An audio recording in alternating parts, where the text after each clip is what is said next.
Sí, doctora. Perfecto.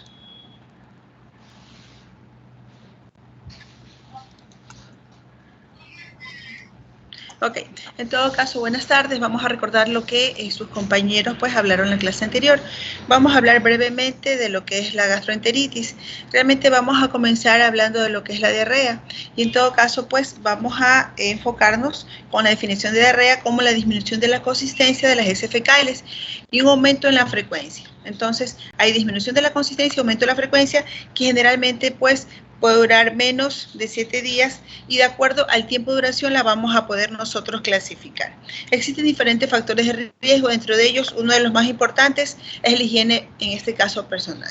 Si esta higiene personal es deficiente, nosotros pues vamos a tener un círculo vicioso. Si la madre que prepara los alimentos no se, en este caso, realiza una higiene adecuada de manos, pues, y ella tiene un proceso de parasitosis, una yardiasis, una amibiasis, pues, toda su familia va a tener alta probabilidad de tener este tipo de parasitosis. ¿Ok? La desnutrición es otro factor de riesgo. En todo caso, pues si no hay la práctica de lactancia materna, también es un factor de riesgo, puesto que muchas veces las madres lo que hacen es preparar los biberones sin la desinfección adecuada o con un agua que no ha sido hervida adecuadamente, ¿sí? Y esto aumenta la probabilidad de contaminarse. Un bajo peso al nacer también es otro factor de riesgo, que no haya la vacunación completa específicamente para rotavirus, puede traer consigo pues un factor de riesgo para desarrollar una gastroenteritis, ¿sí? Y si hay contaminación, en este caso fecal, del agua, ¿sí?, o de los alimentos, pues también va a traer un proceso de riesgo, ¿sí? Es decir, nosotros que en este momento estamos preparándonos para hacer la medicatura rural, es necesario que estas normas básicas las conversemos con nuestra comunidad, explicarle la importancia a la comunidad donde nosotros vamos a desempeñar nuestra actividad de hervir el agua, de lavarnos las manos adecuadamente, de desinfectar adecuadamente los alimentos que nos vamos a ingerir. Ok, dentro de la epidemiología, pues nosotros sabemos que la incidencia de lo que es la gastroenteritis es mucho más frecuente en los niños menores de 5 años, sobre todo en el grupo etario entre 6 meses y 2 años, ¿sí?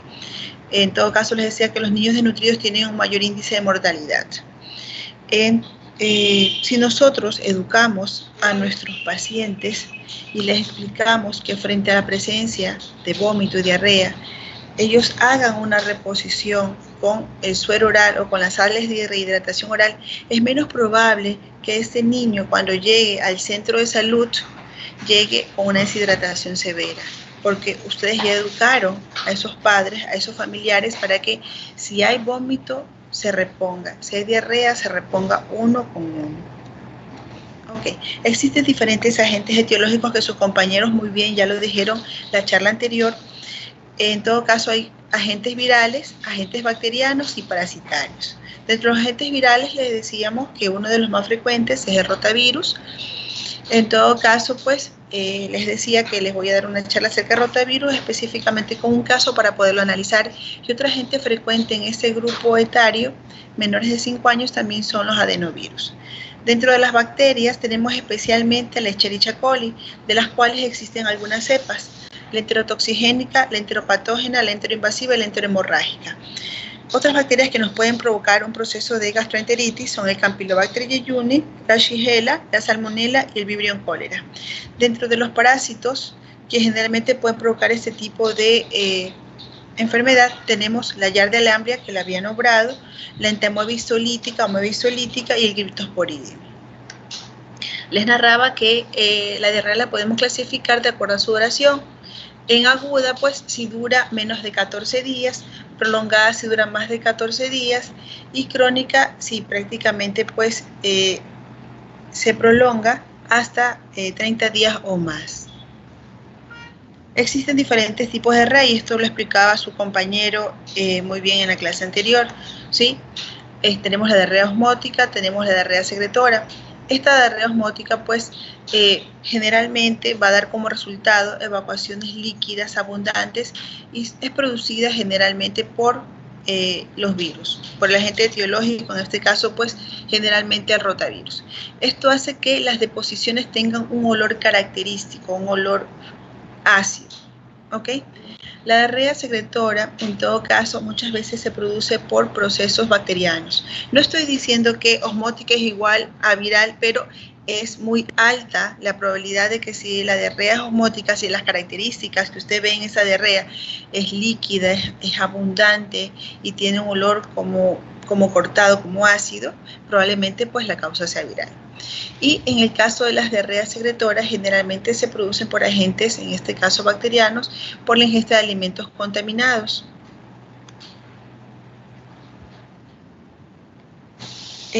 Yendo un poquito hacia lo que es el cuadro clínico, pues dependiendo de los factores de riesgo va a ser el desarrollo del cuadro clínico, ¿sí?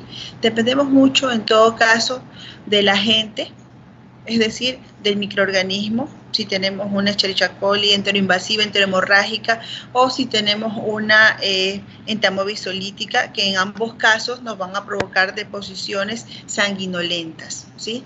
Depende, en este caso, del hospedero, y cómo está su estado inmunológico, qué capacidad de defensa tiene, del ambiente, ¿sí? Si hay hacinamiento, si hay falta de conocimiento de lo que les decía, explicar a la comunidad la importancia de la higiene de manos antes de preparar los alimentos, ¿sí? Entonces, para nosotros poder hacer una buena investigación cuando tenemos o llega a nosotros un paciente con vómito y con diarrea, es necesario preguntar a la madre o al familiar que la acompaña los antecedentes, ¿sí? En primer lugar, si hubo la ingesta de algún alimento, si este paciente tiene pues las vacunas completas, y si es en este caso lactante menor de 6 meses, pues si tuvo la alimentación solo con leche materna o ha incluido otro tipo de alimentos, ¿sí? Muchas veces depende de la cultura de nuestro pueblo, a los niños de 2, 4 meses quieren ya iniciar la alimentación, ¿sí? Tratan de darle muchas veces sopitas, cremitas, y nosotros sabemos que la ablactación realmente comienza a partir de los 6 meses. Entonces, muchas veces el hecho de insistir, adelantar al niño en una alimentación que no corresponde puede generar deposiciones diarreicas. En todo caso, una vez que nosotros hemos establecido cuáles son los antecedentes para que este paciente tenga vómitos y diarreas, es necesario, como les decía cuando hablamos de historia clínica, una vez que ya tengo el síntoma, que es por lo que ha venido, ¿sí? Desglosar qué es lo que está ocurriendo. Es decir, si es diarrea, preguntar si esas deposiciones tienen sangre, tienen moco, cuánto tiempo tiene este paciente con diarrea, ¿sí? ¿Qué cantidad de deposiciones está haciendo el día? 5 en 24 horas, 10 en 24 horas, porque esto nos va a dar una idea de la deshidratación que tiene este paciente. Obviamente, aparte de la evaluación del examen físico que vamos a realizar. Si viene por vómitos, ¿cuántos vómitos ha tenido? ¿Qué características tiene? ¿Son postprandiales inmediatos? ¿Sí? ¿Son en escopetazo? Entonces es necesario cada síntoma poder determinar qué características tiene para que de esta manera nos oriente y nosotros poder hacer un buen diagnóstico diferencial. En cuanto a otro síntoma que concomitantemente acompaña estos procesos gastrointestinales, puede ser la fiebre. Asimismo, ¿cuántos días antes se presentó la fiebre? Si le ha tomado la temperatura o no. ¿Cuántos grados tiene de temperatura? ¿Le dio algún medicamento para mermar esa fiebre, para controlar esa fiebre? Todos estos síntomas son necesarios preguntar, ¿sí? En todo caso, pues si la madre nos indica que le ha dado algún medicamento específico, algún remedio, pues es necesario preguntarle qué medicamento le ha dado, qué antecedentes tiene.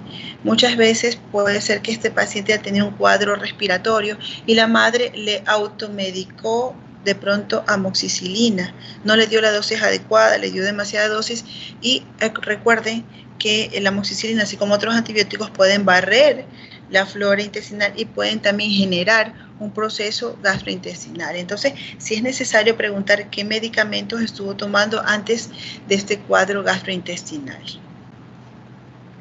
Aquí nosotros podemos ver, ¿sí?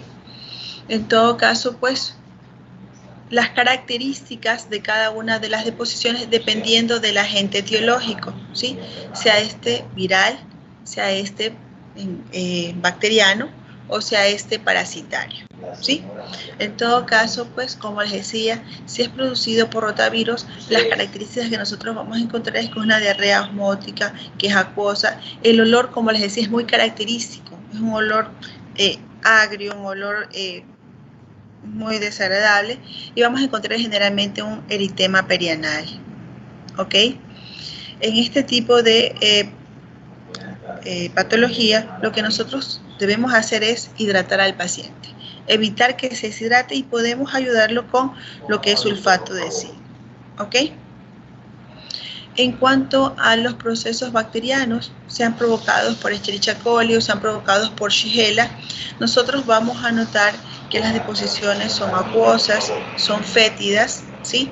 Y en el caso de la Shigella, aparte, vamos a notar que es explosiva y sanguinolenta. En cuanto al tratamiento, ¿sí? Todas tienen como base, como piedra angular, la hidratación, porque obviamente estos procesos van a generar deposiciones, en este caso pues acuosas, abundantes, y nuestro paciente pues va a tener pérdida, ¿sí? De líquido y de electrolitos, especialmente de potasio. Ok, en el caso de que las deposiciones, como nosotros veíamos en la charla anterior, sean muy abundantes en cantidad, sean muy líquidas, como ustedes pueden ver con el puntero, estoy haciendo notar que podemos utilizar el Hidrasec. ¿Sí? El Hidrasec es el rasecado kilo, y en todo caso, pues, su función es antisecretora. Y con esto buscamos que si nuestro paciente llegó a nosotros, lo hidratamos, ¿sí? Pero sigue realizando más deposiciones, podemos disminuir esa deshidratación utilizando el rasecado kilo. ¿Ok? El sulfato de zinc, como ustedes pueden ver, es un denominador común, ¿sí? Que también tiene un efecto antisecretor.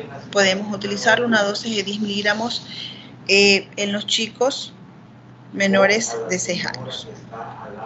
Y en la Shigella, pues, nosotros vamos a necesitar utilizar no solamente la hidratación, no solamente el sulfato de zinc, no solamente restaurar esa flora intestinal, sino que tenemos que ser un poquito más agresivos con la terapéutica. Probablemente tendremos que utilizar una cefalosporina de tercera generación, como ustedes pueden ver aquí, la ceftriaxona.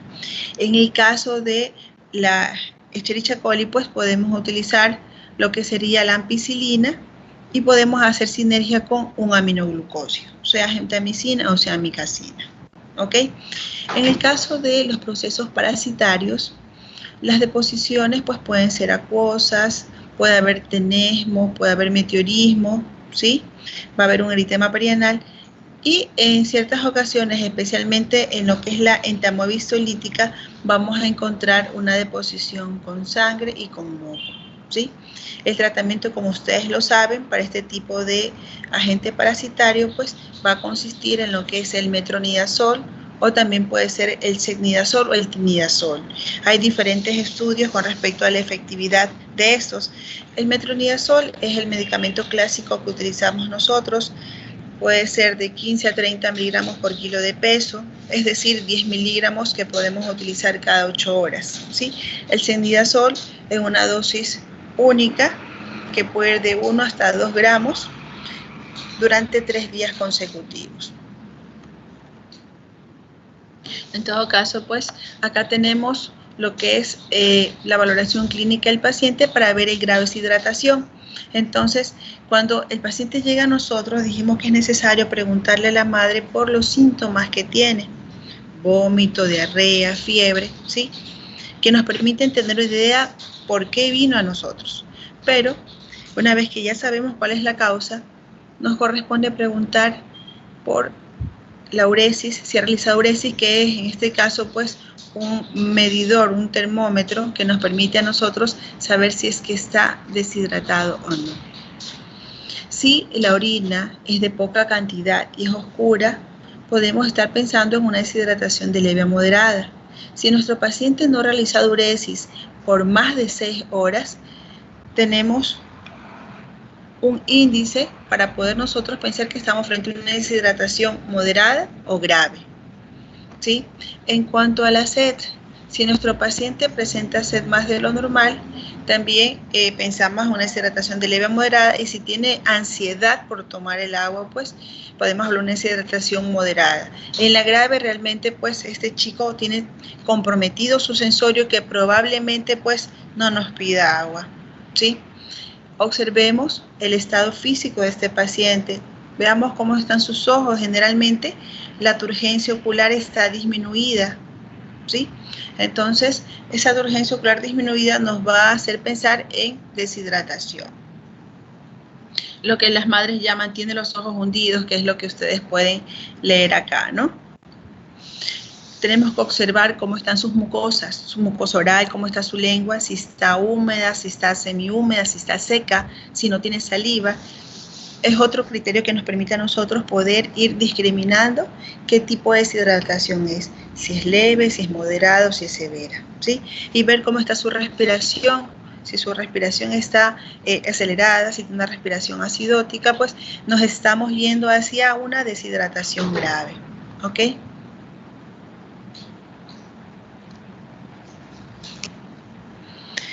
Es necesario seguir revisando este bebé.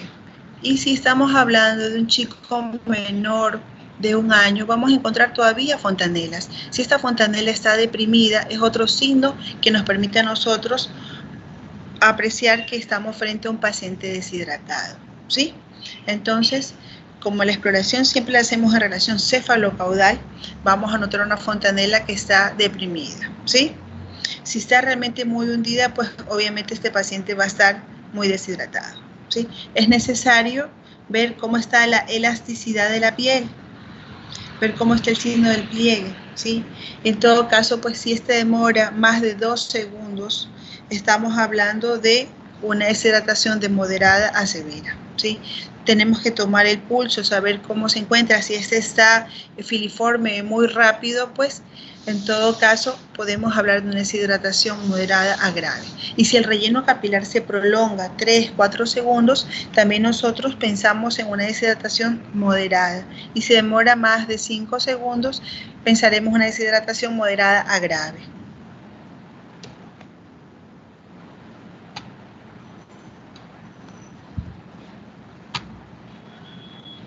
Ok, en todo caso, pues, una vez que nosotros hemos valorado a nuestro paciente, sabemos cómo se encuentra, vamos a poder decidir cuál va a ser nuestro plan de trabajo, cuál va a ser nuestro manejo, ¿sí?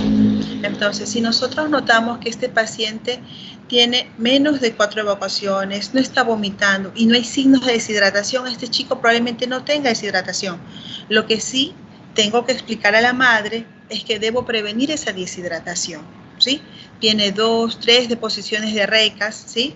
Que dijimos que diarrea era un aumento, en este caso, de la frecuencia, y una disminución de la consistencia. Entonces, nosotros educamos a la madre de familia y le decimos, pues, la importancia de reponer cada pérdida. Y muchas veces, por cantidades, va a ser difícil que la mamá, como en el hospital, coja y pese el pañal, pero podemos explicarle de una manera muy sencilla que si la deposición se queda dentro del pañal, ¿sí? Es leve cantidad, poca cantidad. Si está entre los límites de los elásticos del pañal, hablamos de una deposición, en este caso moderada, y si ya desborda el pañal, pues es abundante. Dependiendo de eso, va a reponer con 1, 2, 3 o más onzas, en este caso de suero oral. Si tenemos prácticamente 2 o más signos de deshidratación, nuestro paciente va a necesitar utilizar el plan B, ¿sí?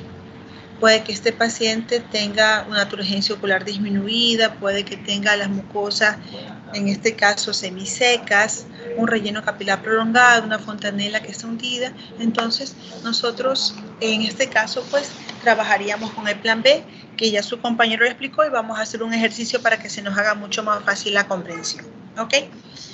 Si nuestro paciente, pues, tiene signos de una deshidratación grave, es decir, está comprometido su sensorio, como les decía, puede tener sed, pero realmente no tiene cómo manifestarla, ¿sí?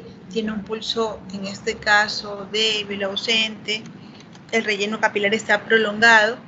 En todo caso, pues, podemos estar frente incluso a un shock hipovolémico. Y en este caso, lo que nos corresponde inmediatamente es canalizar una vía para empezar a hidratar a este paciente, ¿sí? Entonces vamos a hablar de cada uno de los planes como estábamos viendo, dependiendo del estado de hidratación de nuestro paciente, ¿ok?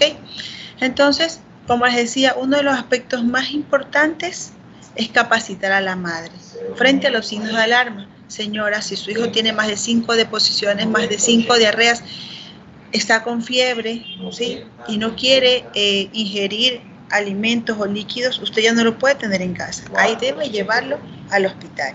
Y si es menor, en este caso de 1 año, tiene otro criterio más para que amerite llevar al hospital. Ok, pero si nuestro paciente tiene 1, 2 deposiciones, 3 deposiciones y la madre sabe cómo hidratarlo, puede quedarse en casa, ¿sí? Entonces, es necesario explicarle que la señora va a seguir alimentando a su hijito normalmente, que va a reponer cada pérdida con suero oral, ¿sí? Le puede dar 2 oncitas de suerito oral por cada deposición que hace. Y si es mayor de 1 año, pues le puede dar tranquilamente entre 4 y 5 oncitas. Obviamente, como les decía en nuestra reunión anterior, no le vamos a ofrecer todas las 5 onzas para que se las tome. Lo tenemos que fraccionar en 4 tomas, perdón, cada 15 minutos, ¿ok? En todo caso, los signos de alarma que debemos recordarle a la madre es, como les decía, si presenta más de 5 vómitos, ¿sí? 6, 8, 10, si tiene mucha sed, si no quiere comer, si tiene fiebre, si el dolor abdominal es persistente, si hay deposiciones sanguinolentas, ¿sí? O si nuestro paciente, a pesar de que la madre está haciendo lo que le hemos explicado, está reponiendo cada pérdida, sea por vómito o por diarrea, pero ya han pasado 48 horas y no vemos ninguna mejoría, esto ya no puede manejarse en casa, ¿sí? Esto tiene que ser valorado en el hospital. Ok, entonces, plan A equivale a quedarnos en casa con signos de alarma, con la expectativa de que si este paciente no mejora, tiene que ir a una sala de emergencias a ser evaluado nuevamente para tomar decisiones. Con el plan B. Con el plan B, pues realmente tenemos un paciente que tiene una deshidratación de leve a moderada y nosotros, pues, si el paciente tolera la vía oral, vamos a dar vía oral. Vamos a dar, en este caso, suero de rehidratación oral. Como bien decía su compañero, entre 50 y 100 ml por kilo de peso. Generalmente lo hacemos fraccionado en 4 horas. Entonces vamos a plantear un ejemplo, ¿sí? Un paciente de 1 año, ¿sí? ¿Quién recuerda cuál es la fórmula para calcular el peso de un niño de 1 año?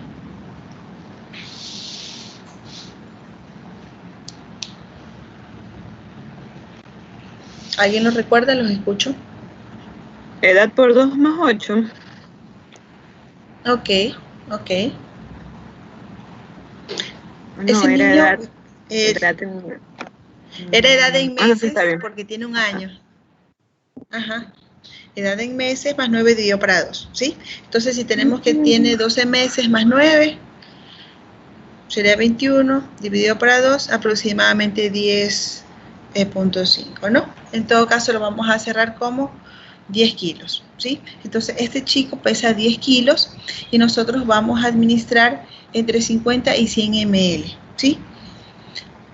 El producto de la multiplicación del peso por el volumen que vamos a administrar lo vamos a dividir para 4 horas, ¿sí? Porque en 4 horas yo lo voy a rehidratar, ¿ok?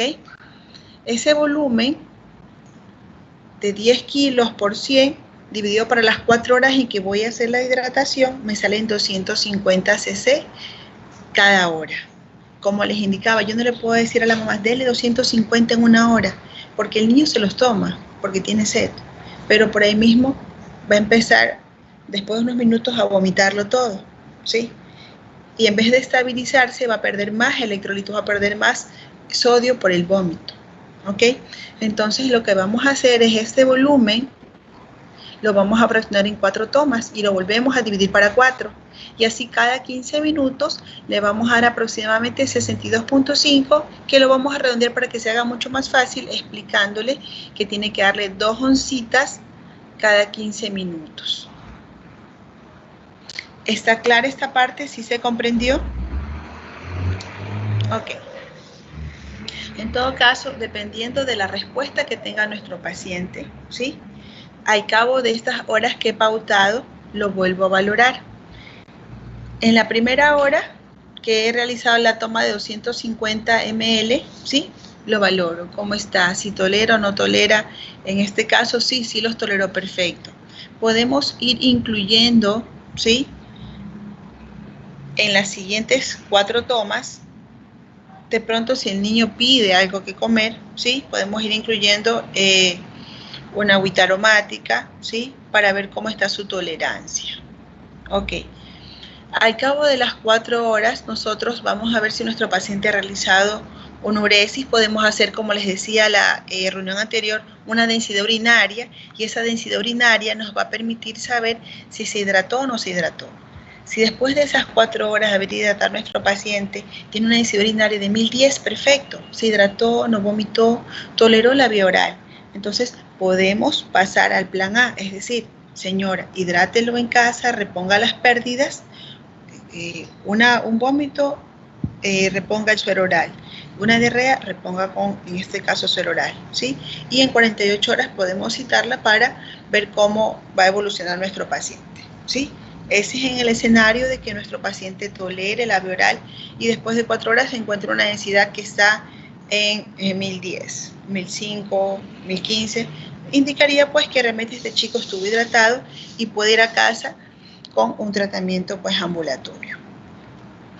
Pero si este paciente o este niño o esta niña no tolera la vía oral, ¿sí?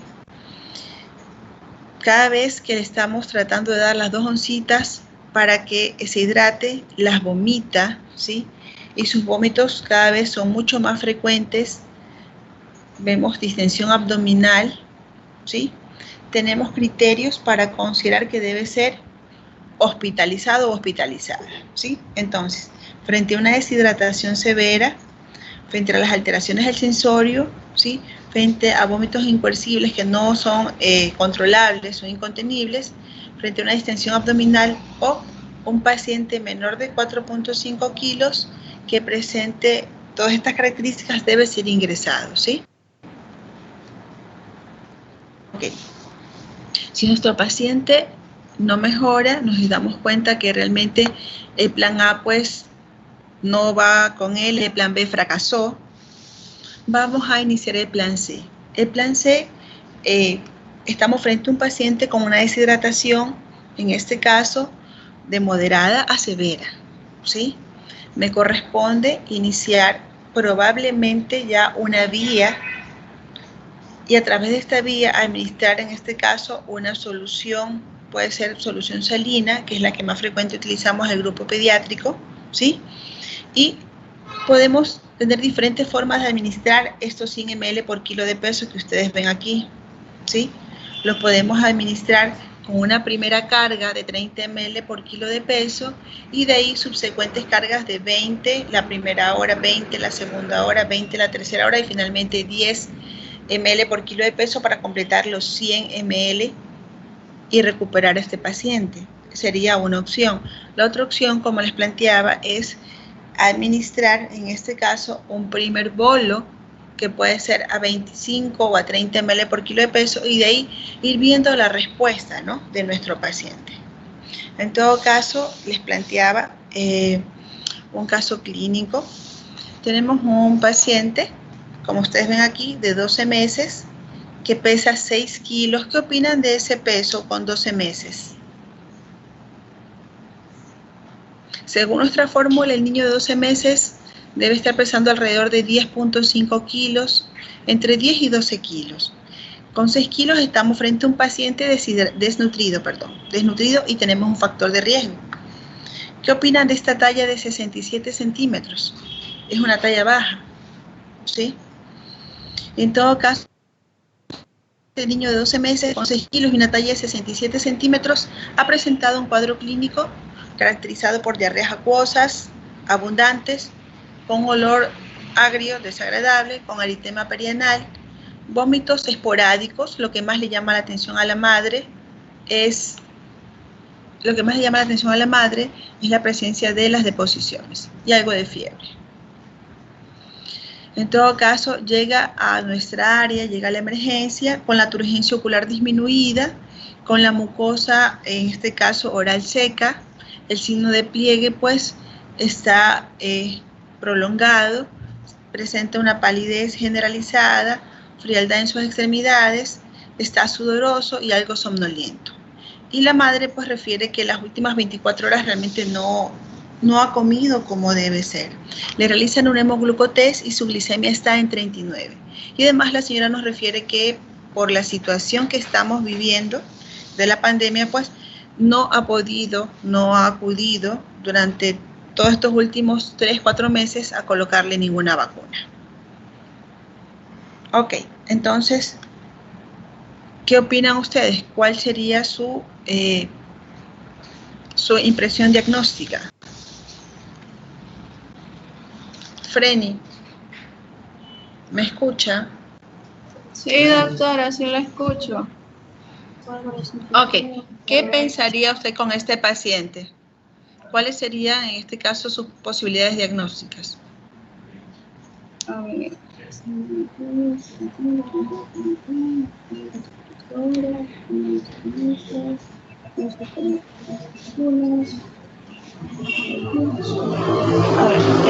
En sí que está en una deshidratación sería grave, severa. Muy bien, una deshidratación. Entonces, el primer diagnóstico es una deshidratación grave. Muy bien, ¿qué más? ¿Qué otro diagnóstico usted podría considerar? Diarrea acuosa, aumento, vulnerable, sistema pulmonar, vómito esperado, película.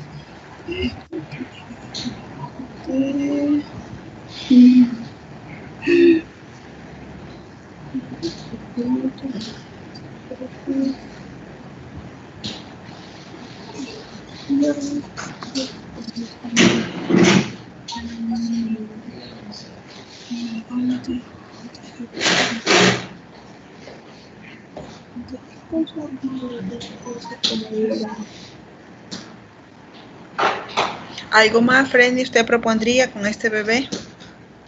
No recuerdo cuál patología causaría la diarrea acuosa como tal y con un olor agrio.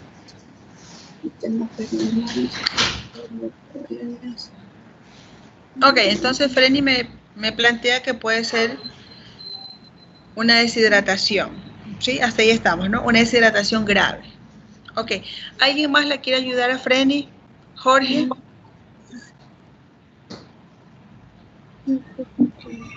Sí, usted mencionaba que si infecciones podían causar lo que era una diarrea con un olor agrio, ¿verdad? Lo que pasa es que no recuerdo cuál era. Exacto. Doctora, Pero en todo caso, ¿alguien me está hablando? Dígame.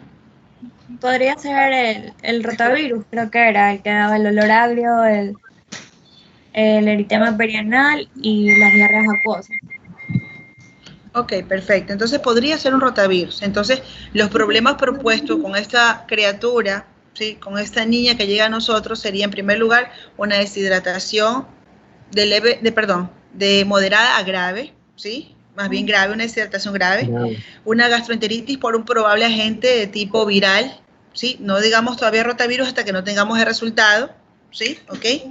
Y una desnutrición. Porque si ustedes se dan cuenta, yo he puesto el puntero al lado de 6 kilos. Si estamos diciendo que un niño o una niña de 12 meses debe pesar, y esta criatura pesa 6 kilos, estamos hablando de una desnutrición. Entonces, los 3 problemas propuestos para este paciente son la deshidratación, la gastroenteritis y la desnutrición. Ok, veamos.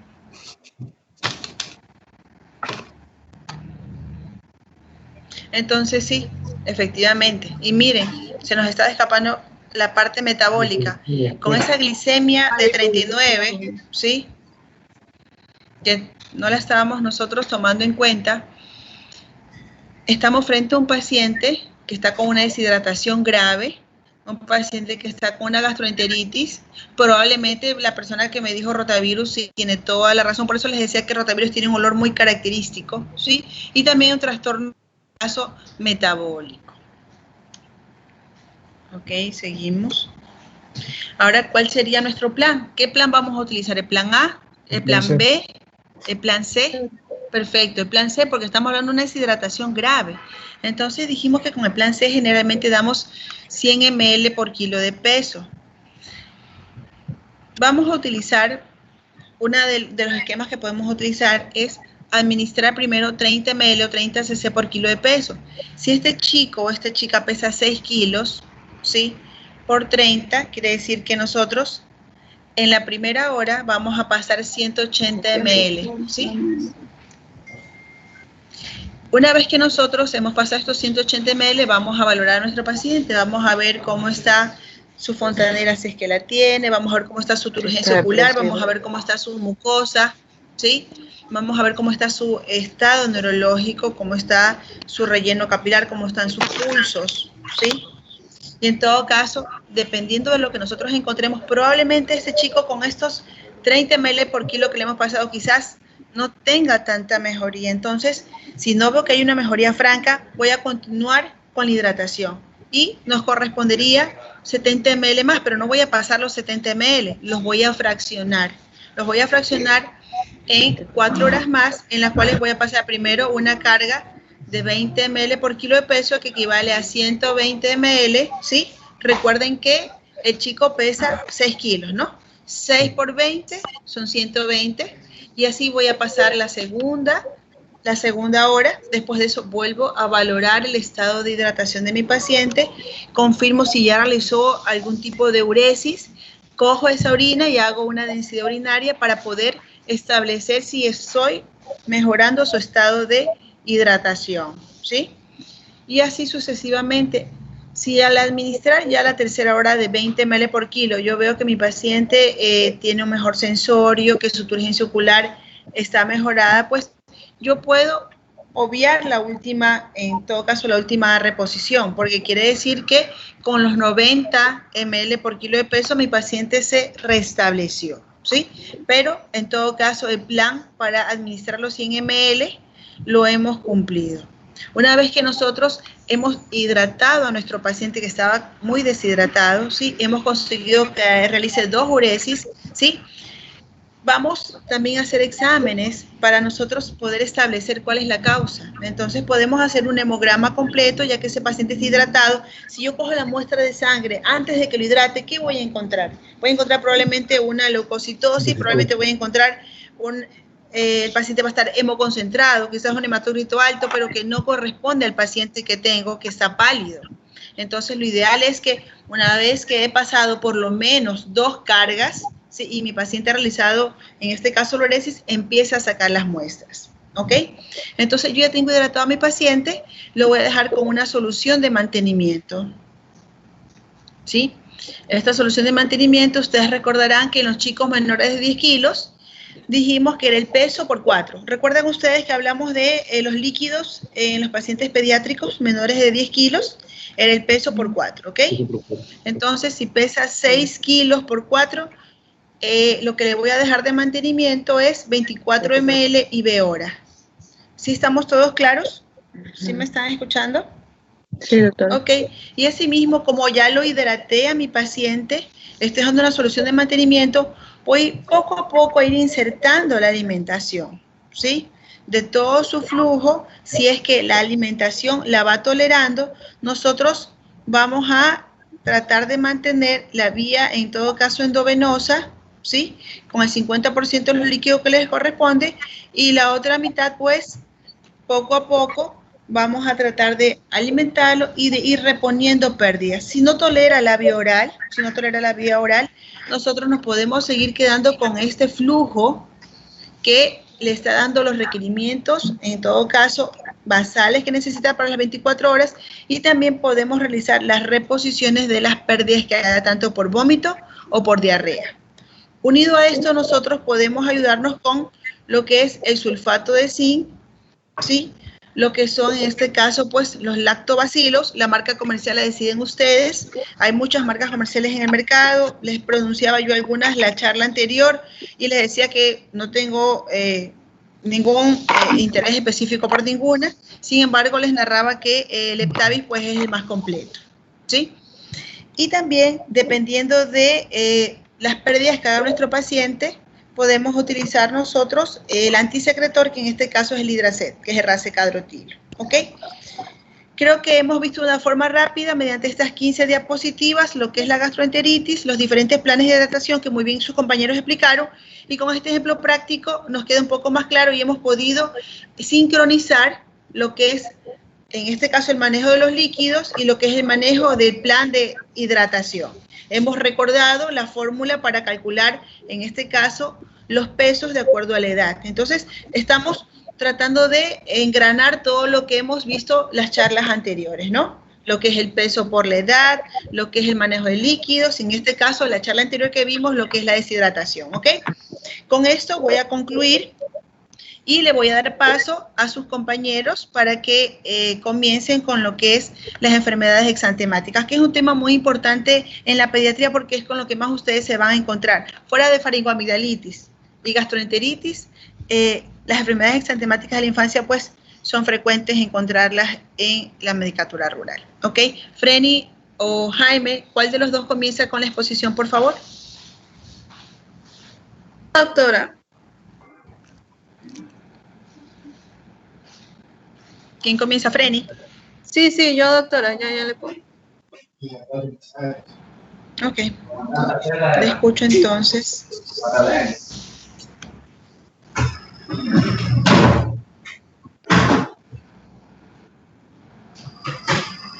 ¿Sí están viendo las diapositivas? No. No. Yo no sé si de pronto mi internet está lento, pero yo no las veo ahorita. No. No, no se ve. No, no está. Además de eso, no se ven.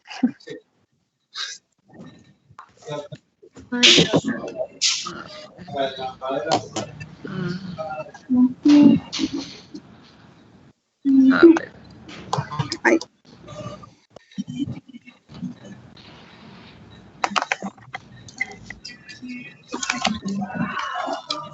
¿Ahí sí? Sí, ahí sí. Se está cargando. De pronto quizás ya la podamos ver.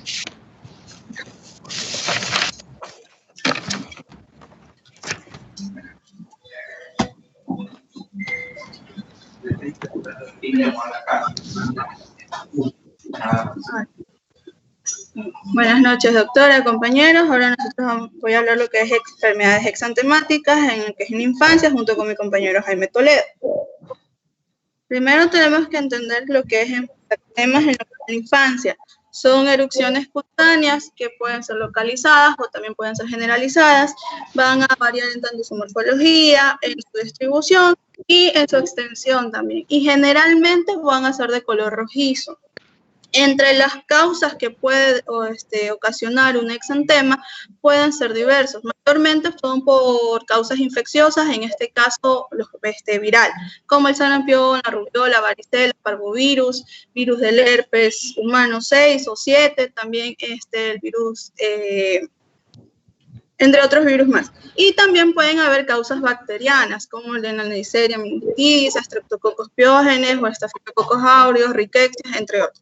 Y en algunas ocasiones también se pueden deber por algún tipo de reacción, tipo de hipersensibilidad ocasionada por fármacos. O también por enfermedades sistémicas, ya como pasa en la enfermedad de Kawasaki, o también por un lupus eritematoso sistémico o una artritis infantil, una artritis idiopática juvenil.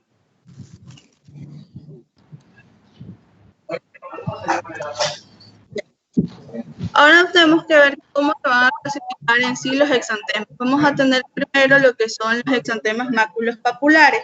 Estos exantemas maculopapulares van a ser pequeñas máculas o lesiones, como pueden llegar a tener un cierto grado de elevación, pueden variar en su color, no van a sobrepasar más de lo que son el 1 o los 2 milímetros.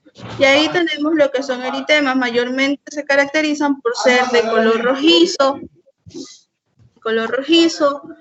no se sabe si pueden ser una mácula o una papa. Mayormente este tipo de eritema se los puede ver en lo que son las patologías como la escarlatina. Alguien que tenga la amabilidad y la gentileza de cerrar su micrófono porque no le estoy escuchando bien a Freni, por favor. Isa. No sé quién tiene abierto el micrófono, por favor.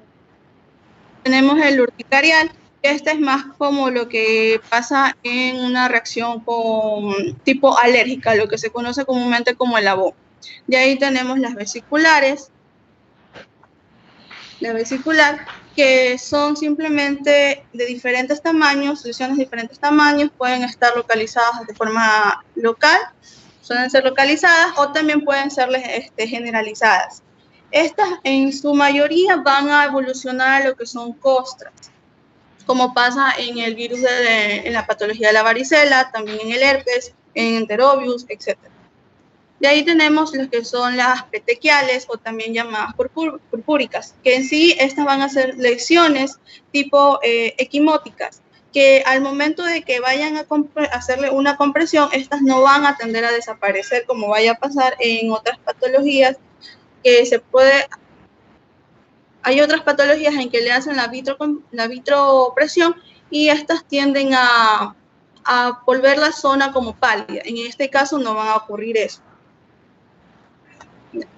Ahora, nosotros vamos a tener que en los exantemas van a haber algunas patologías que se pueden observar más en ciertas edades. Por ejemplo, en los lactantes mencionan que se puede ver el exantema inespecífico por enterovirus, el exantema súbito, el síndrome de pie, mano, boca y también el sarampión.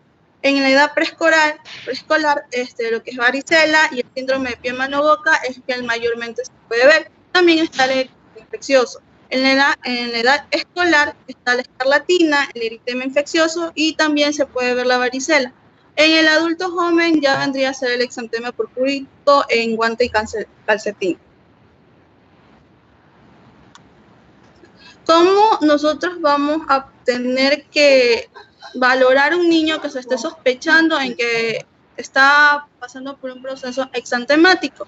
Primero se tiene que ver cómo es el tipo de lesión, si esta es una mácula, es una pápula, es un abón, está eritematosa, o si está pustulosa, o si se encuentra con es una ampolla equimótica, entre otros.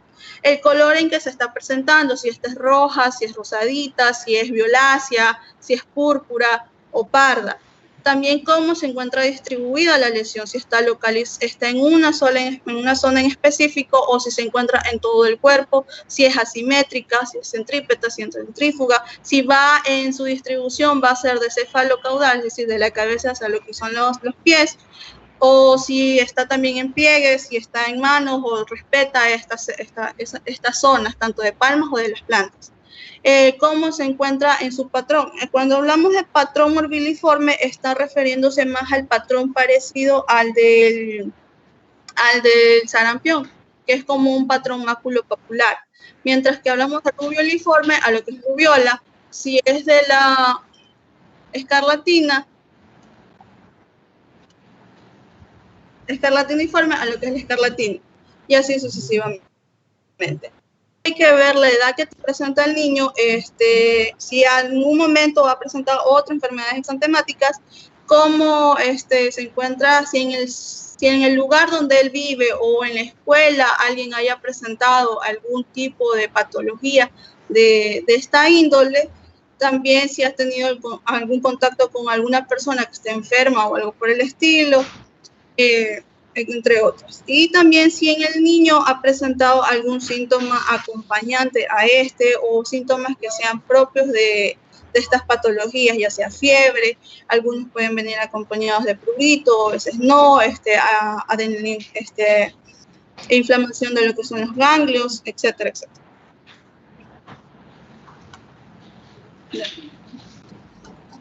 Cuando hablamos de sarampión, nos referimos a que es una enfermedad exantemática febril causada por el virus del sarampión. El modo en que se va a transmitir va a ser una transmisión de persona a persona, que generalmente es por vía respiratoria, o también hay ocasiones que se puede pasar por la vía conjuntival, por medio de lo que son gotitas de flujo.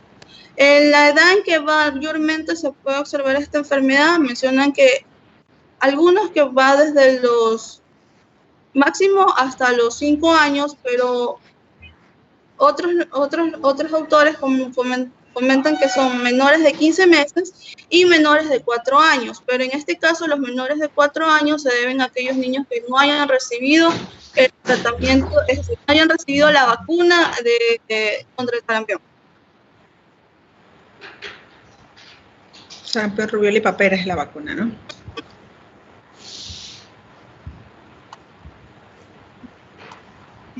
Ahora, el periodo de incubación va a oscilar entre 7 a 14 días, mientras que el periodo de contagio va de 3 a 5 días. Y este también puede extenderse hasta 4 o 5 días después de que haya comenzado a aparecer el exantema. Ya. Los síntomas los dividen entre lo que es fase prodrómica, fase eruptiva y el último que a veces no suelen mencionar, sino que ya lo mencionan dentro de la fase eruptiva, que es la fase de convalescencia. En la fase prodrómica el niño puede presentar una fiebre mayor de 39 grados, coriza, que la coriza simplemente es la rinitis que va a presentar, tos muy intensa, puede presentar odinofagia en otros casos, conjuntivitis. Mencionan que con la conjuntivitis el niño en la parte de lo que es el párpado inferior puede presentar lo que son las líneas de Stinson. También hay un enantema que vienen a ser las manchas de Koplik, que van a ser unas manchitas como blancuzcas, blanquecinas, que van a estar más o menos por donde se encuentra el segundo molar, como pueden ver en la imagen. Ya también pueden observarse lo que son las manchas de Hernan, que estas manchas mencionan que son como unas pequeñas manchas blancas grisáceas que se encuentran a nivel de las amígdalas. Cuando hablamos de la fase eruptiva ya hablamos como tal de lo que es el exantema maculopapular, que tiene una forma de distribución cefalocaudal. Este exantema en el sarampión no suele ser pruriginoso y va a iniciar más que todo a nivel de pabellones auriculares, también a nivel del borde de implantación del cabello. De ahí se va extendiendo a la cara, después al cuello, tronco, extremidades, y no va a afectar tanto ni a manos, ni a la palma de las manos, ni a la planta de los pies. En este caso va a respetar esa zona. Cuando ya está remitiendo ya como tal el sarampión, ya las lesiones van a comenzarse a ser descamativas. Mencionan que estas van a ser como si fuesen parecidas a la flecha. Ya. Entre las complicaciones que se pueden ver por un niño que haya sufrido de sarampión está la otitis media, una bronconeumonía, una panencefalitis esclerosante subaguda, también pueden presentar una miocarditis o una pericarditis, o también una encefalitis. Hay dos variantes de lo que es el sarampión modificado, que mayormente se puede ver en los lactantes y también en aquellas personas que hayan sido receptores de hemoderivados y también en aquellos que hayan sido vacunados. Aquí el pródromo en el sarampión modificado es mucho más leve y es de menor duración. El exantema no llega a ser tan notable. Además de eso, en algunos casos no aparecen lo que son las conchas de Koplik. Mientras que en el sarampión atípico, que se puede presentar mayormente en los adolescentes, indican de que cuando eran por los años 60, se presentaban en los pacientes posteriormente que hayan recibido la vacuna, cuando anteriormente era como que atenuada con formol. Ya pueden presentar fiebre alta, cefalea, mialgias, el exantema maculopapular. También estas lesiones pueden llegarse a volver petequiales o purpúricas. Las complicaciones que puede darse son la neumonía y el derrame pleural. Ya, el diagnóstico como tal del sarampión va a ser netamente clínico, pero sí se pueden realizar lo que es serología, más que todos los anticuerpos IgM específicos para sarampión. También mencionan de lo que es serología, que es la seroconversión de inmunoglobulina G, o también lo que es la PCR viral, que va a ser de la nasofaringe, o también puede ser de la orina y en otros casos el aislamiento del virus como tal. El tratamiento en sí, no hay un tratamiento específico para el sarampión, solamente lo que es el uso de vacunas. Pero mencionan de que estos niños también pueden tener un déficit de vitamina A, por eso recomiendan de que se les administre vitamina A en el caso de los niños mayores de 12 meses, 200.000 unidades internacionales, en los lactantes entre 6 a 12 meses, 100.000 unidades internacionales, mientras que en los lactantes menores de 6 meses, 50.000 unidades internacionales. Además de eso, que se debe tener lo que es el manejo de la fiebre, ya sea con paracetamol, y también tener al niño siempre hidratado y con una buena alimentación. Lo que es la prevención básicamente son las vacunas, la vacunación, que es de nuestro país, que es la triple viral, que es el sarampión, rubiola y parotiditis. Se administran a los 12 meses y después a los 18 meses.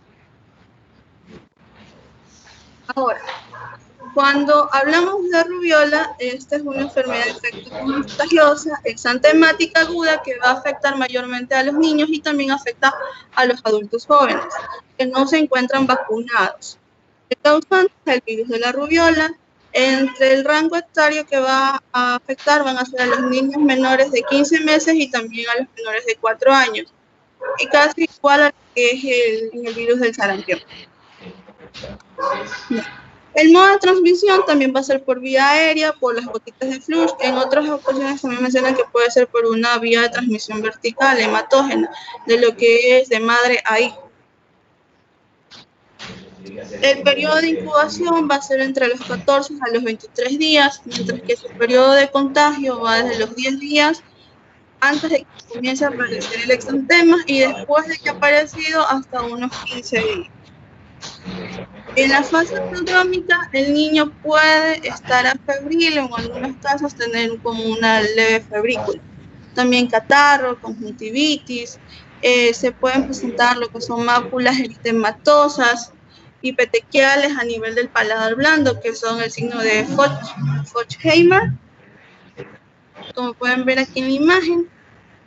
En la fase exantemática, ya tienen una fiebre de 38 grados centígrados, ya comienza a verse el exantema musculopapilar, que va a ser pruriginoso y va a comenzar a nivel de lo que es cara.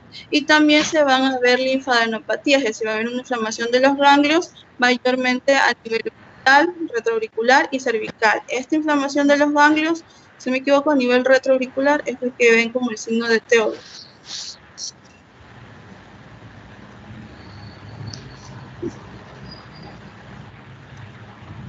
Entre las complicaciones son muy variadas, puede haber una orquitis, la bronquiolitis trombocitopénica, la encefalitis, una poliartritis, y en el caso de que la madre, una mujer está embarazada, haya traído la rubiola, se puede presentar el síndrome rubiólico congénito o la rubiola congénita, en el cual el niño, es decir, la mamá le va a provocar ya sea un aborto espontáneo o la muerte como tal del feto.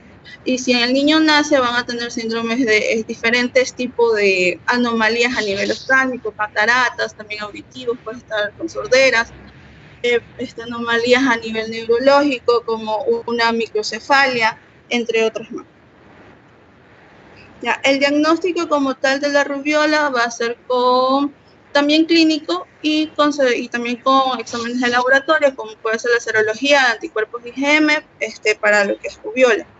Y también la seroconversión para inmunoglobulina G, una PCR que en este caso va a ser tomada de la nasofaringe, y es lo mismo para el aislamiento viral. Y la vacunación va a ser lo mismo que es la triple viral. En lo que es varicela, es también una enfermedad sintomática, pero de aquí tiene la particularidad que va a ser altamente contagiosa. Es causada por el virus de la varicela zoster, se ve mayormente entre niños de 1 año a 14 años. Va a ser transmitido por vía respiratoria, especialmente durante los primeros días del cuadro y también cuando tienen contacto físico con lo que son las vesículas. Es decir, las lesiones exantemáticas. Y también puede haber una transmisión a nivel intraútero, es decir, de la mamá a lo que es el bebé. Ya, el periodo de incubación va a oscilar entre los 10 a los 21 días y el periodo de contagio va desde los 2 días antes de que inicie el exantema y después de que haya iniciado unos 7 días. Ya. Entre la clínica, en la fase prodrómica, tenemos la fiebre que va a estar entre los 38 y 39 grados, cefaleas, malestar general, pueden tener catarro, los niños no tienen apetito, no quieren comer, pueden presentar dolor abdominal, en algunos casos también mencionan que pueden presentar náuseas o vómitos. En la fase exantemática, aquí ya se comienza a ver un exantema primero maculopapular, que pueden ser máculas o pápulas. Estas después van a evolucionar a lo que son vesículas, que van a encontrarse rodeadas de un halo eritematoso, que va a iniciar en sí a nivel de cuero cabelludo, después va a pasar a cara, a tronco, a extremidades, así hasta llegar a presentarse en todo el cuerpo. En algunas ocasiones estas vesículas pueden llegar a llenarse de pus, que ahí se convierten en pústulas y finalmente van a convertirse en lo que son costras. Y así. Este exantema de aquí se caracteriza porque es demasiado pruriginoso, sobre todo cuando ya se encuentra en lo que es una costra. Por eso el niño va a sentir la necesidad de estarse rascando las heridas y con las lesiones, y con eso va a provocar que vaya a haber inclusive una sobreinfección. Ya, hay en ocasiones que puede haber una reactivación en sí de lo que es el virus de varicela zoster, que esto se debe porque el virus se va a alojar a nivel de lo que son los ganglios trigeminales, a nivel de ganglios trigeminales, también a nivel de lo que son de las fibras nerviosas, que cuando la persona se encuentra inmunodeprimida o un niño que esté inmunodeprimido va a reactivar al virus que se encuentra, por así decirlo, inactivo, y comienza a presentar de nuevo las lesiones vesiculares, pero esta vez va a seguir todo el recorrido de lo que es el nervio, generalmente a nivel de nervios intercostales. Ya, entre las complicaciones entrecutáneas tenemos que se deben más que todo porque presentan una sobreinfección, ya sea puede ser el impétigo, la epidermitis o una celulitis, una fascitis necrotizante. En el caso de cuando sea a nivel extracutáneo puede haber una neumonía, una encefalitis, una vasculitis, inclusive con un infarto cerebral. O en el caso de que el niño esté totalmente inmunocomprometido, que no está respondiendo bien su cuerpo no está respondiendo bien su sistema inmunológico, la varicela se puede llegar a ser diseminada. Ya, el diagnóstico como tal va a ser clínico. También pueden hacer el flotis de sangre, en donde se van a observar las células gigantes multinucleadas que van a presentar inclusiones intranucleares. Pueden haber estudios de PCR y también de ELISA, pero mayormente el diagnóstico lo hacen con lo que es la clínica. Ya. En el tratamiento, además de las medidas de que al momento que el niño lo bañen, que tengan mucho cuidado de no reventar las vesículas. No tengan cuidado de reventar las vesículas, recomiendan que siempre al momento de secarlo sean con golpes, con toques muy suaves. Ahí también se puede dar lo que es el paracetamol, entre dosis de 10 a 15 miligramos. En el caso de que se utilice ciclovir, todo depende de cómo esté el niño. Y las dosis varían entre 20 a 30 miligramos por kilogramos de peso, cada 8 entre 7 a 10 días. Y para poder darlo, ahí es que tienen que ver si el niño es un adolescente mayor de 12 años, si son niños o adolescentes que ya tienen enfermedades crónicas a nivel pulmonar o a nivel dermatológico, que estén siendo tratados con esteroides. Si el paciente se encuentra inmunodeprimido, si ha tenido algún contacto secundario en el lugar. Y también pueden utilizarse en otros casos lo que es la gamma globulina para varicela zoster, ya es cuando en verdad el niño está que no está como que sumamente grave. En este caso se le da al niño inmunodeprimido, a una mujer que sea embarazada, que esté con la patología, al recién nacido cuya madre se contagió en el embarazo y también al prematuro que se encuentra hospitalizado. Ya. Y la prevención es lo mismo, la vacunación con lo que es la vacuna de la varicela, que se la pone a los 15 meses. Ya. En lo que es el eritema súbito, es una enfermedad que va a ser causada más que todo por el virus del herpes humano 6 y 7. Afecta a los niños entre los 6 meses y los 24 meses. El modo de transmisión va a ser también por vía respiratoria, por medio de las gotitas de flujo. El periodo de incubación varía entre los 5 a 15 días y el periodo de contagio va a ser durante el tiempo que dure la fiebre. Algo que tiene esta patología en su fase prodrómica es que la fiebre solamente va a durar 3 días. Por esta razón también la conocen como la enfermedad de los 3 días, con lo que es la fiebre de 3 días. Y la fiebre puede oscilar entre los 38 a los 41 grados centígrados, es decir, es una fiebre alta. El niño va a estar con anorexia, va a estar irritable, también puede presentar una faringitis. Mencionan que hay ocasiones en que se va acompañado de lo que es un exantema, que son las manchas de Nagayama, que son unas úlceras que van a estar localizadas a nivel de la úvula. La úvula y también paladar blando. En las fases exantemáticas, el niño va a estar ya febril.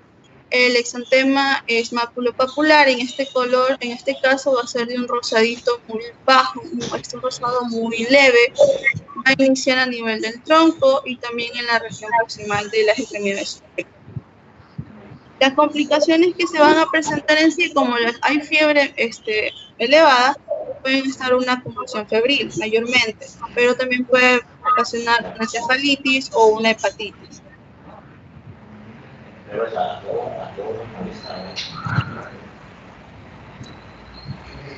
En lo que respecta a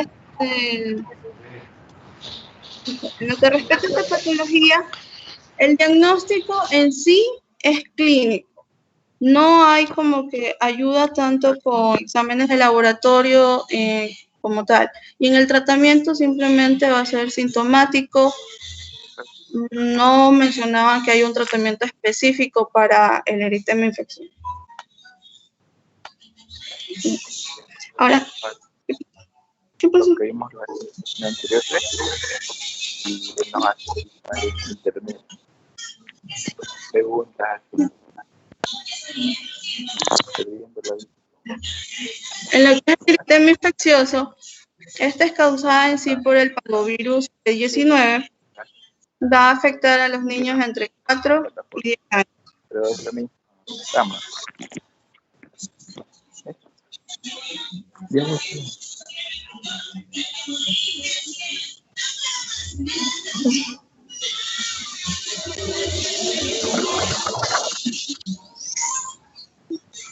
Va a afectar a los niños entre 4 y 10 años. El modo de transmisión va a ser respiratoria, por las gotitas de flujo, y también pueden ver por lo que es en sangre o por hemoderivados. El periodo de incubación va a estar entre los 4 a 28 días. El periodo de contagio va a ser entre los días previos a que aparezca el exantema.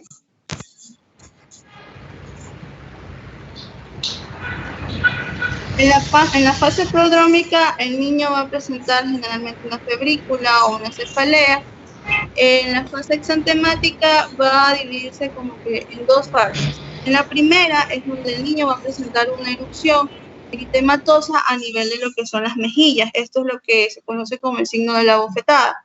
Y en la fase 2 ya va a estar lo que es el exantema reticulado a nivel del tronco y también de las extremidades. Este exantema va a ser también pruriginoso. En algunos casos va acompañado también con lo que son artralgias. En las complicaciones, el niño puede presentar una púrpura trombocitopénica, una meningitis aséptica o también una encefalitis. El diagnóstico como tal va a ser clínico, pero también puede hacérselo una biometría hemática, serología con IgM y también IgG y también lo que es la PCR. En el tratamiento, solamente mencionaban de que como en estos niños se recomienda de que no sean expuestos ni al sol, ni al frío, ni al calor, ni nada, porque también puede haber ocasiones en que si se llegan a exponer mientras presentan el exantema, van a presentar como que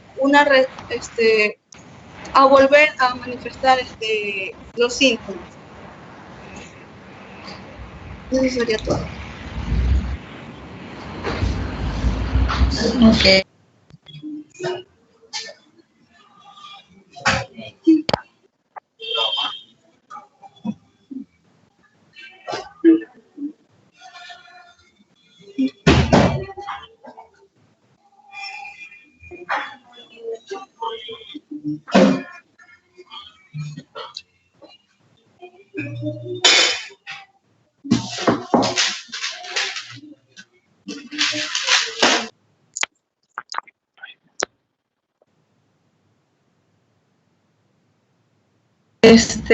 Jaime, ¿me está escuchando?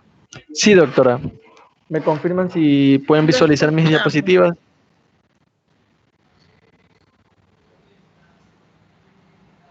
Se están cargando. Jaime, ¿cuántas diapositivas tiene usted? 18. 18. Ya, ok. Me interesa mucho en su presentación que sea muy puntual con lo que son las manifestaciones clínicas, ¿sí? Y con lo que es el manejo, ¿ok? Lo escucho. Lo escuchamos, perdón, lo escuchamos. Continuando con las enfermedades que vamos a tener exantemáticas, en los niños vamos a conocer la que es la mononucleosis. Vamos a tener la mononucleosis, pero la cual en general no va a ser una enfermedad muy común, podríamos decir, de niños, sino más que de todo de adolescentes y de adultos jóvenes, pero que también se puede dar en los niños a un nivel muy bajo. Esta puede padecerse más de una vez, ya que en muy raras ocasiones estos episodios son debidos a un resurgimiento de la actividad viral. En la clínica de estos pacientes vamos a tener de que su periodo de incubación será generalmente entre 2 a 6 semanas y un periodo prodrómico que va a durar de 2 a 5 días. Estos pacientes o pacientitos vamos a ver que van a comenzar con una fiebre de 39 a 40 grados centígrados, van a tener como una característica de casi todas las enfermedades de las que voy a hablar, una faringitis, adenopatías y puede presentarse también una esplenomegalia. Vale recalcar que en la faringomigdalitis puede ser vamos a encontrar las amígdalas enrojecidas, van a estar aumentadas de tamaño, como podemos ver en la imagen, y van a tener un exudado que puede ser de un aspecto blanquecino, un aspecto grisáceo, así como podemos ver en la imagen. También vamos a poder encontrar perdón que lo interrumpa, Jaime.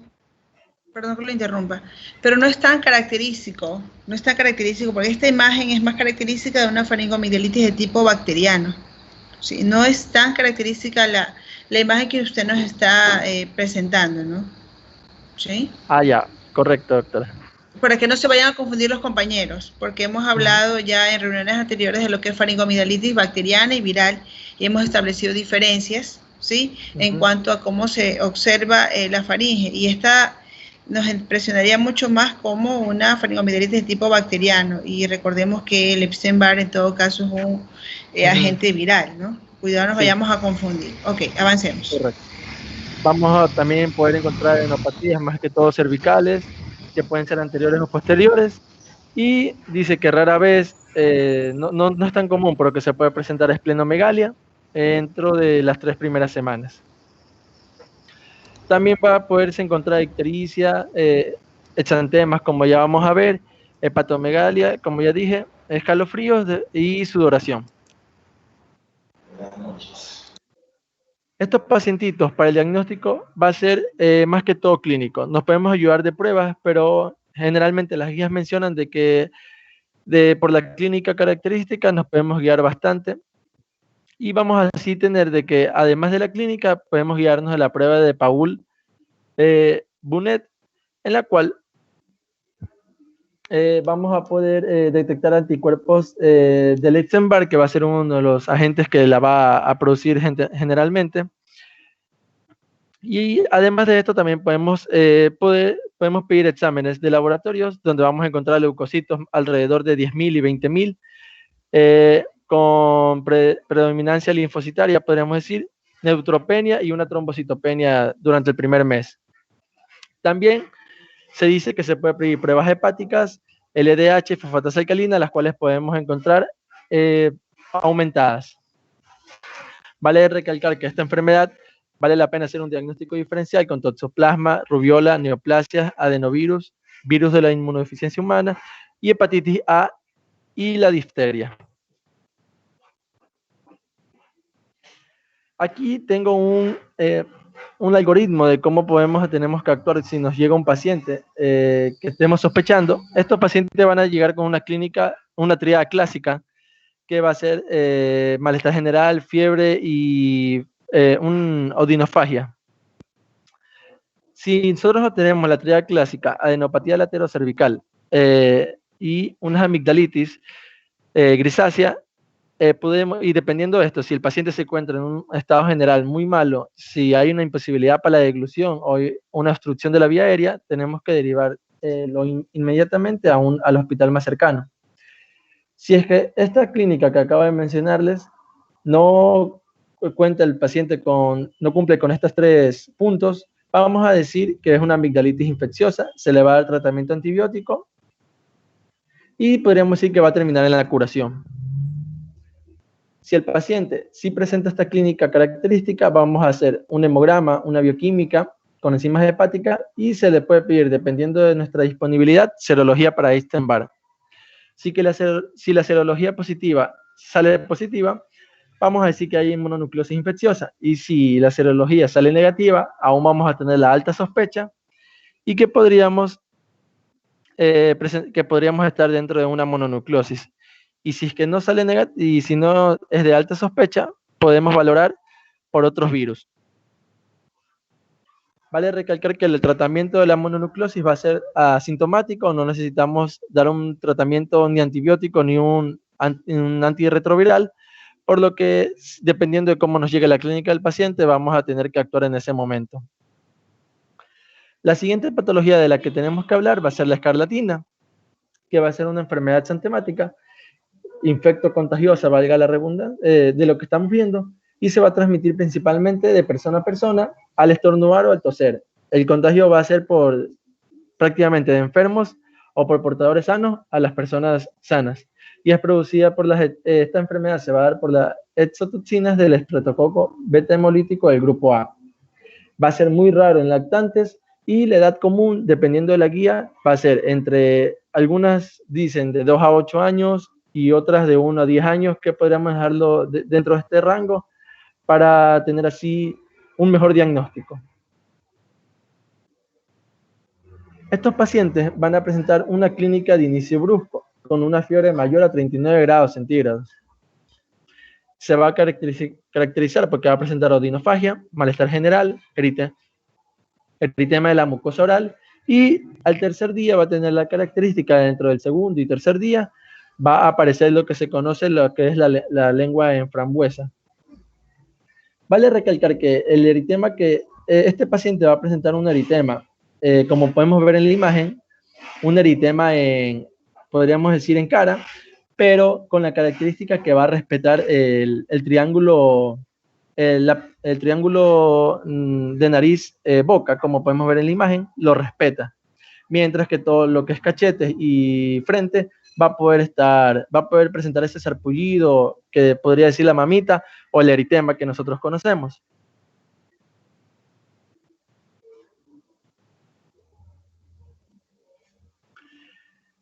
Dentro de las 12 a 48 horas de comenzar el paciente, este cuadro clínico va a comenzar a presentar el exantema, el cual se lo denomina como piel de gallina o piel de lija, por lo que va a ser características de un eritema maculopapuloso, del cual por eso que se da el nombre de piel de gallina, el cual específicamente se va a poder encontrar, o más casi que seguro, en tronco y extremidades, y más que todo en pliegues, como son el pliegue plopitio, el pliegue perineal, y también en estos pliegues es donde se va a conocer, vamos a poder encontrar, como vemos en la diapositiva, las líneas de Spastias, que van a ser el eritema se va a marcar dentro de los pliegues de una forma característica, como se ve en las imágenes, específicamente en zonas como los pliegues. Y como les decía, la característica de este eritema va a ser que el triángulo perinaso-bucal se va a encontrar libre de cualquier exantema. Y dentro del séptimo y el 10º día de haber comenzado la clínica con el pacientito, va a haber la característica de que se va a comenzar a descamar la piel. El tratamiento de estos pacientes va a ser con penicilina benzatínica, ya que pues lo habitual sería por intramuscular, aunque también se puede dar por vía oral, pero teniendo en cuenta que pueden ser pacientes pequeños, lo recomendable sería IM, y se puede dar en los pacientes que sean de menos de 30 kilogramos, 600.000 unidades única dosis, o en los pacientes mayores a 30 kilogramos se puede comenzar de 900.000 o hasta 1.200.000 unidades internacionales, como asimismo una única dosis. En pacientes que tengan alergia a la penicilina, se le puede dar eritromicina, 40-50 miligramos por kilogramo día, pero teniendo en cuenta que no debemos sobrepasar el gramo por día. Y este se debe dar en 4 tomas durante 10 días, ni más ni menos. A continuación, otra de las enfermedades que nosotros vamos a revisar va a ser la enfermedad de Kawasaki, una enfermedad que hemos conocido y que se habla hoy en día bastante, la cual también se conoce como el síndrome ganglionar mucocutáneo agudo febril. Es una vasculitis que va a afectar arterias de pequeño y mediano calibre y que debido a un proceso inflamatorio va a ser agudo, va a ser una clínica aguda y que se va a autolimitar por sí solo. Va a ser más frecuente en niños de 1 a 3 años y menos frecuente en los niños que sean mayores a 5 años. Vale recalcar que si se presenta fuera de estos rangos de edad, tiende a ser esta enfermedad mucho más agresiva y que dependiendo si un niño es hermano, hay 2 hermanos y uno de ellos contrae la enfermedad de Kawasaki, hay un riesgo mucho mayor para el otro hermano de que también se puede enfermar y vaya a desarrollar la enfermedad. Esta va a ser una de las enfermedades que va a ser una de las principales causas de cardiopatía adquirida dentro de los niños de este rango de edad. La clínica de estos pacientes vamos a tener que tendrá una fase aguda febril, una fase subaguda y una fase convalescente. Teniendo así que la fiebre, en la fase aguda vamos a tener todos estos, va a poder presentar todos estos síntomas y signos, como va a ser fiebre, hiperemia conjuntival, lesiones orofaringeas, el eritema, el exantema, adenopatías, la afectación general, puede llegar a presentar meningitis séptica, diarrea y artralgias. También va a presentar la descamación que más adelante vamos a ver. Esta fiebre va a tener característica que va a ser de 40 grados centígrados y será una fiebre que va a persistir de 5 a 25 días y la cual no va a responder ni va a bajar con tratamiento alguno. También asimismo, las lesiones bucales van a aparecer en la fase aguda y se va a caracterizar por presentar, como vemos en la imagen, labios secos, agrietados, engrosados. Vamos a presentar también la lengua aframbuesada y el enantema. El eritema y el edema van a ser característicos y van a aparecer más que todo en manos y en pies, como podemos observar. El eritema va a ser florido, más que todo en las palmas y en las palmas de las manos y en las plantas de los pies. Y el edema va a tener una característica de que no va a dejar fobia, va a ser duro y va a aparecer así mismo en manos y pies. A los 10-20 días vamos a tener que la descamación va a comenzar. A los 10-20 días de comenzar todo el cuadro clínico, va a comenzar recién la descamación y con la característica que va a empezar en plantas y en palma. Así vamos a tener que también va a poder presentar la adenopatía cervical, y que generalmente se va a ver va a ser unilateral. Ya en la fase subaguda vamos a tener que la fiebre va a bajar, ya va a desaparecer, mejor dicho, el exantema también, y la adenopatía cervical también va a desaparecer. Entonces vamos a ver que en esta fase subaguda va a comenzar la descamación, van a comenzar las artralgias y los otros síntomas se van a mantener. Y en la fase de convalescencia ya vamos a tener que estos pacientitos a los 25 días aproximadamente ya no van a presentar ninguno de los síntomas que antes se mencionó. Estos pacientes van a tener complicaciones, entre ellas las principales podríamos decir que van a ser las cardíacas. Después de esta también va a poder presentar meningitis aséptica, letargo, hemiplegia transitoria, va a poder presentar complicaciones hepáticas, diarrea, vómito, dolor abdominal, psoriasis, infiltrados pulmonares y también alteraciones del tamaño de los riñones. Para el diagnóstico de estos pacientes y de estos casos nos vamos a valer de criterios para la enfermedad de Kawasaki, donde como principal vamos a tener que el paciente presente fiebre persistente por 5 días o más de 5 días. Y que de los siguientes signos, por lo menos presente 4, que van a ser, pueden ser el exantema polimorfo, el aumento del volumen de manos o pies, la inyección conjuntival bilateral sin secreción, adenopatía cervical, una faringitis o cambios en los labios, que vamos como los que vimos que puede estar agrietados. Si es que existen menos de estos 4 criterios, vamos a decir que se puede hacer el diagnóstico de Kawasaki si hay más que todo, se hace un ecocardiograma y hay alteración de las coronarias, que es donde van a afectar principalmente. Y en el tratamiento de estos pacientes vamos a tener que es necesario hacer el ingreso al hospital para confirmar diagnóstico, hacer un electrocardiograma, hacer seguimiento y más que todo hacer estudios para evitar las complicaciones que ya se han mencionado. De ahí el tratamiento va a estar principalmente dado por ácido acetil salicílico en dosis de 30 a 50 miligramos por kilogramos día en 4 tomas diarias.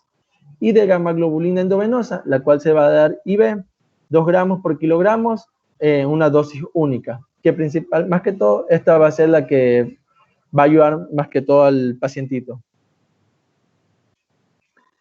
Y la última enfermedad que vamos a revisar será la enfermedad boca-mano-pie, la cual se dice que va a estar dada por enterovirus, pero no van a ser poliomielíticos, y generalmente se va a dar por Coxsackie virus. Va a ser común en niños menores de 5 años y se va a dar su contagio por la vía oral. Vamos a tener que la clínica de estos pacientes va a ser asimismo característica con odinofagia, una fiebre de 38-39 grados centígrados, una bucal particular,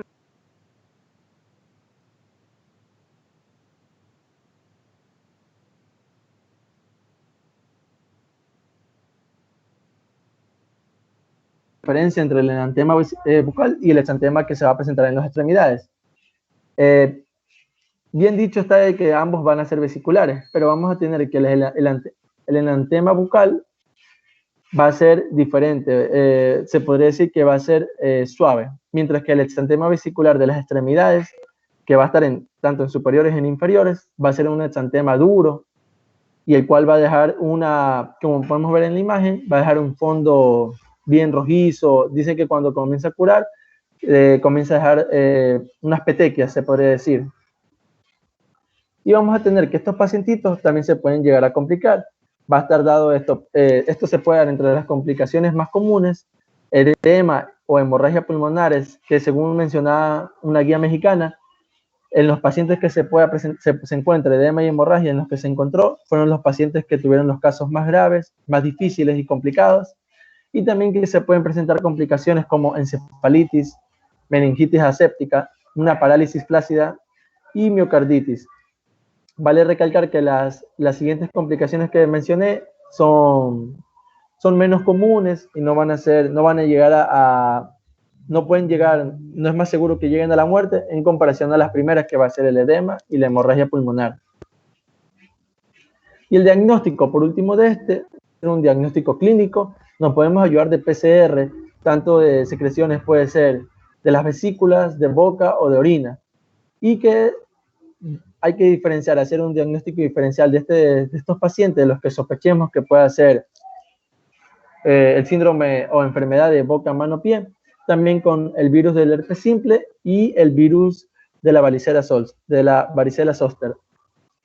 A continuación, tengo un cuadro que espero que todos puedan visualizar bien, donde vamos a tener un diagnóstico diferencial entre las principales enfermedades exantemáticas de origen infeccioso.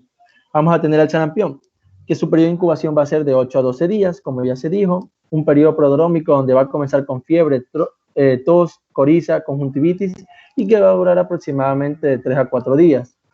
La característica de este exantema va a ser de que va a ser un exantema maculopapular, confluyente y se va a extender de la cara al tronco y hasta las extremidades. Va a durar de 5 a 6 días. La descamación va a ser descamación, va a ser furfurácea, se va a dar en palmas y plantas y no va a en las palmas y las plantas no va a presentar una descamación. Vamos a tener asimismo la rubiola, la cual el periodo de incubación va a ser de 16 a 18 días. El periodo prodrómico va a comenzar con malestar general, febrícula, coriza, conjuntivitis y va a durar hasta 5 días.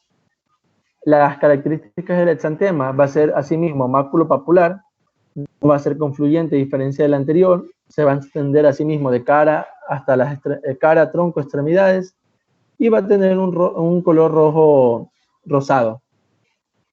La mayor característica de este va a ser de que no va a tener descamación. La escarlatina va a tener un periodo de incubación de 3 a 5 días, un periodo prodrómico que va a comenzar con fiebre, faringitis, vómitos y que va a durar entre 12 horas hasta 2 días. Y su exantema va a ser puntiforme, eritematoso, rugoso y va a respetar al triángulo nasobucal, que va a ser la característica principal de esta enfermedad. Este sí va a tener descamación y más que todo va a afectar a manos y pies.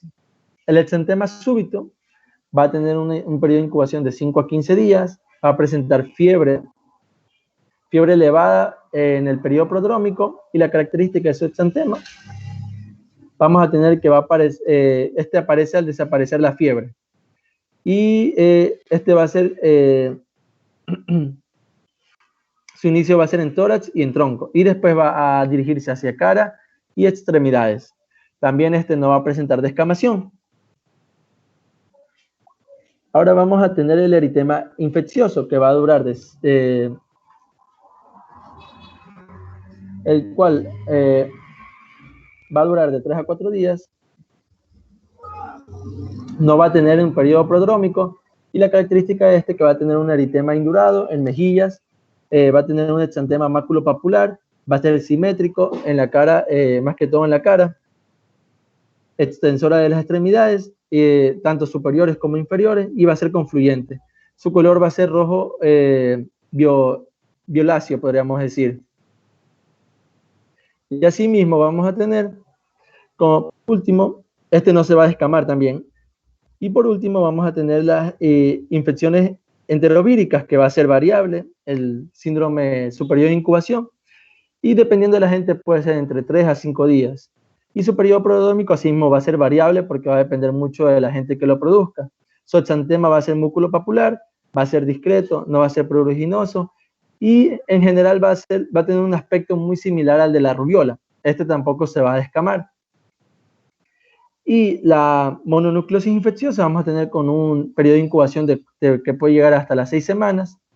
Va a tener fiebre prolongada y que va a durar de 6 a 10 días. Y su exantema puede manifestarse de diversas formas, pero más a menudo va a ser después de tomar ampicilina.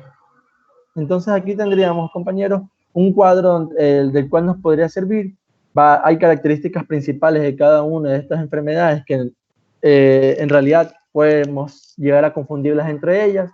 Si no hacemos una buena historia clínica, no hacemos un buen examen físico, podríamos llegar a confundirnos y nos damos cuenta, la mayoría que son virales no van a necesitar un tratamiento específico, pero sí van a necesitar tratamiento sintomatológico.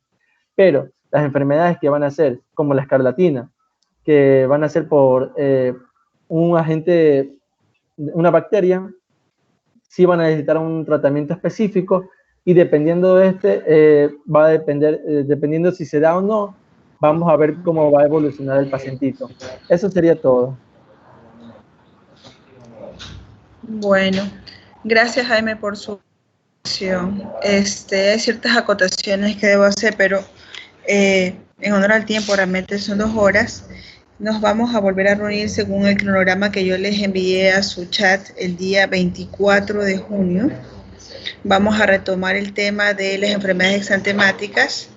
Sí, les voy a presentar un cuadro similar al que tiene su compañero, un resumen para que pueda diferenciarse realmente entre lo que son las enfermedades exantemáticas de tipo viral y la bacteriana, que en este caso más obedece a la escarlatina, y vamos a ver un caso clínico de lo que es rotavirus, porque según el cronograma que hicimos, el 24 de junio vamos a hablar de rotavirus, un caso clínico y de parasitosis, pero considero necesario recapitular todo lo que son las enfermedades exantemáticas, no solamente por los compañeros de la Guardia D, que ahorita no están presentes, Guardia D es hoy día, ¿no? Sí, Guardia D, sino para que quede más clara la charla, la exposición, ¿no?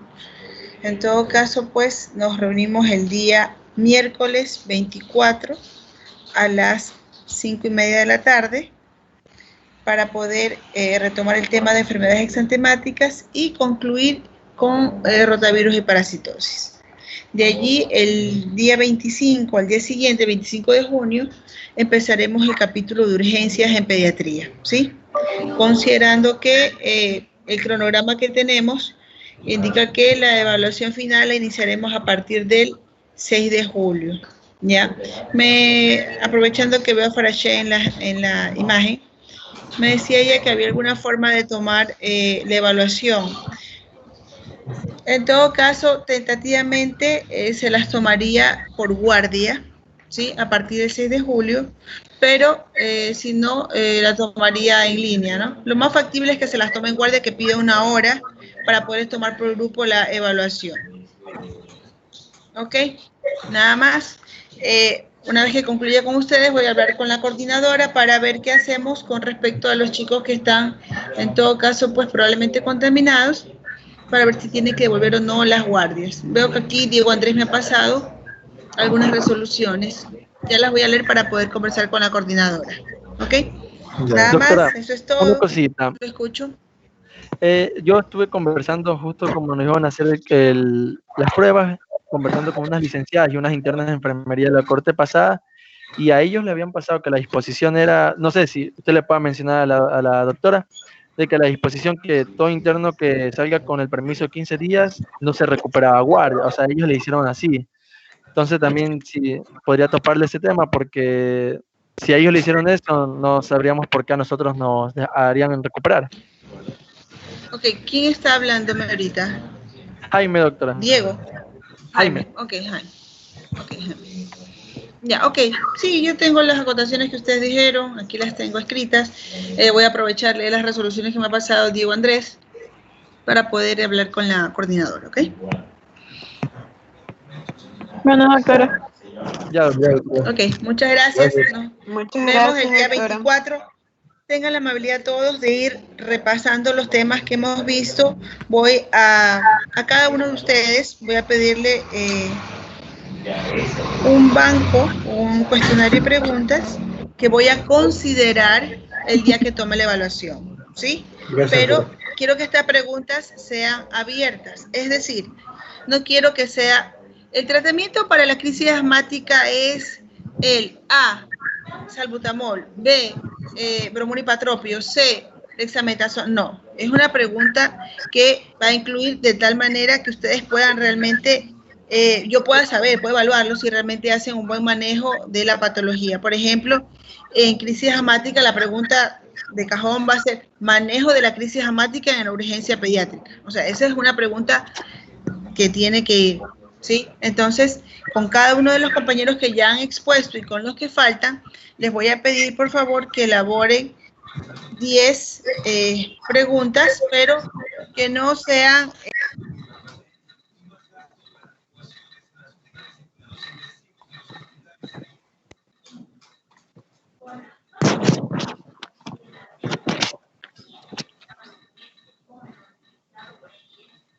No se escucha. Doctora, silencio su micrófono. No me escucharon nada. No, Una parte. Nada. Hasta las 10 nada, preguntas. doctora, nada. Solo Ok, a ver, les decía que como hay bastante materia y ya tenemos un cronograma hecho con respecto a las evaluaciones, sea que las tome personalmente en la guardia, a los 4 de guardia, 4 de la guardia A, B, C o D, o se las tome en línea, ¿sí? Considero que es necesario que ustedes tengan un cuestionario de preguntas para que puedan organizarse mejor. Y que le voy a pedir a cada uno de los expositores que elaboren 10 preguntas con respecto al tema que han dado, ¿sí? De esas 10 preguntas, no quiero que todas sean cerradas, o sea, que sean literales. Quiero que 5 sean cerradas y 5 sean abiertas con respecto a, por ejemplo, el manejo de la deshidratación, el plan B, ¿cómo lo realizaría? ¿Sí? Un caso. Esa es más o menos la idea que les planteaba. O el otro ejemplo que les ponía es el de la crisis asmática. O otro ejemplo que les pondría es, por ejemplo, el manejo de la neumonía. ¿Sí? No sé si se me están escuchando ahora. ¿Sí? El objetivo es que una vez que ustedes me envíen este cuestionario, banco, por así decirlo, de interrogantes por tema que hemos planteado, yo lo revisaría y en base a ello, pues, no solamente pondría las preguntas que ustedes me están planteando, cada uno de los expositores, sino las que considero van a necesitar saber, aprenderse, ¿sí? Así que les incluiría las otras para que ustedes, pues, no solamente tengan una buena evaluación escrita, sino que el conocimiento adquirido, pues, les sirva para su rural, ¿ok? Básicamente eso es lo que estaba diciendo cuando ustedes no me escuchaban. Espero que ahora me hayan escuchado. Sí, doctora. Sí, doctora, sí se lo escucha. Okay. Sí, doctora, gracias. Ok, otra cosa que les dije la semana pasada es que este viernes necesito las evaluaciones por guardias, porque se supone que al comienzo de la rotación les dieron un documento que incluso yo se los pasé al chat, en el que por guardia se evalúa al interno, ¿sí? Se evalúan en diferentes aspectos que el jefe de guardia, que es el que evalúa la guardia, toma en consideración. Puntualidad, colaboración. Entonces, por favor, para este viernes necesito esa evaluación, ¿sí? Porque voy uniendo cada uno de los datos que tenemos, como les decía la otra vez, sus exposiciones, si las han subido, si tuvieron un buen análisis del tema. Entonces, todo esto tiene una puntuación. Los casos clínicos, en este momento solo les envío un caso clínico. Este fin de semana les preparo 2 casos más con respecto a respiratorio y gastrointestinal para que ustedes lo puedan desarrollar. ¿Ok? Nada más, si tienen alguna pregunta, si no me despido de ustedes, que tengan muy buenas noches. Gracias por estar presentes en la reunión. gracias, doctora. Buenas noches. Ok. Hasta luego. Hasta luego.